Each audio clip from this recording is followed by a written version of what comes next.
Yes, hello children. In last lecture we have done our English Bal Bharti Standard 4 lesson number 13. Okay, so today we are going to do our lesson number 14. Okay, so today we are going to learn Standard 4th lesson number 14, that is your poem My Books. Okay, your poem is My Books. I will read the poem first, then I will explain you. Okay. I love my books. They are the homes of queens and fairies and knights and gnomes. Each time I read, I make a call on some quaint person, large or small, who welcomes me with a hearty hand and leads me through his wonderland. Each book is like a city street, along whose winding way I meet new friends and old who laugh and sing and take me off adventuring. Poet name is unknown, so that is anonymous. Okay, so what is given in this poem? Books, my books.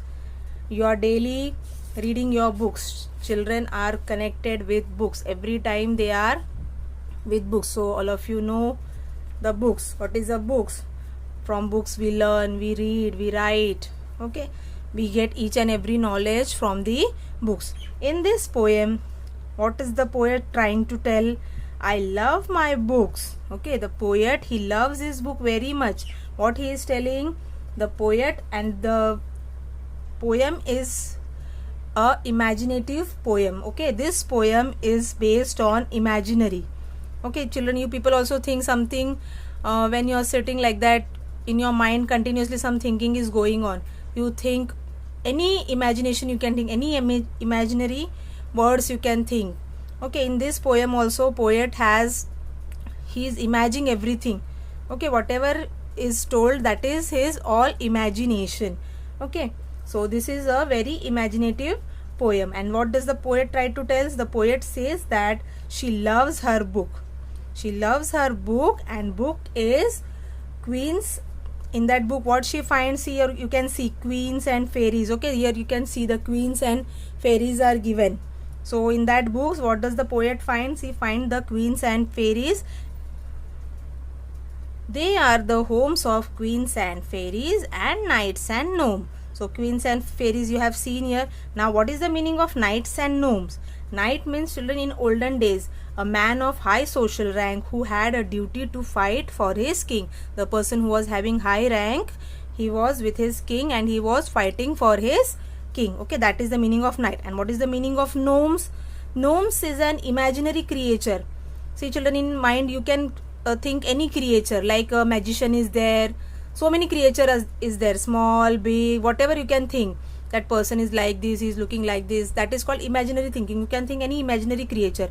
So here the gnomes, what is the meaning of gnomes? That is an imaginary creature like a small man with a pointed hat who lives under the ground. Okay, each time I read, I make a call on some quaint person, large or small. So what is the poet telling?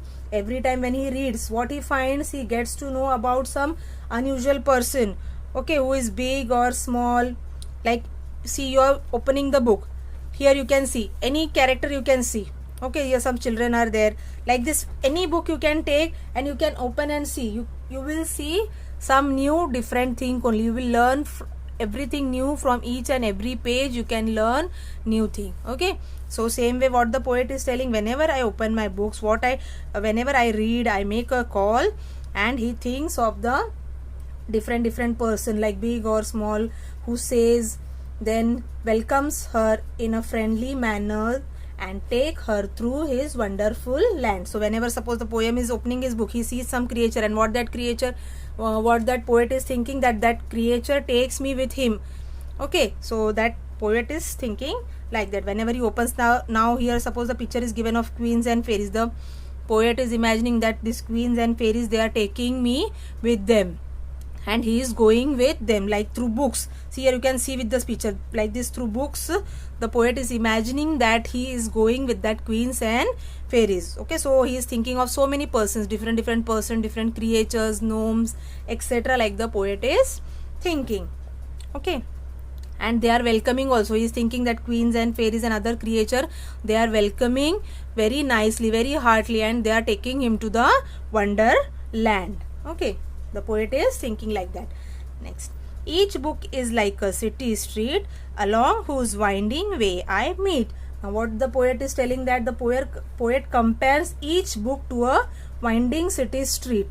Okay, the poet, he is telling that the city is like a winding city street. Okay, along which she comes across people about whom she has read before, as well as new characters. Okay, whenever she is opening the book, she some characters she knows, some she doesn't know, so some are new for her and some are old friend also. So like this, when any book she is opening, what she gets the old friend, she meets a new friend, like that she meet with the friends. And what they did, the friends, what they do for her new friends and old who laugh and sing, they make her laugh, they make her sing, like this they enjoy in the poem, in that imaginary creation. All this poet is thinking that is all imaginary. Okay, so the poet compares each book to a winding city street along which she comes across people about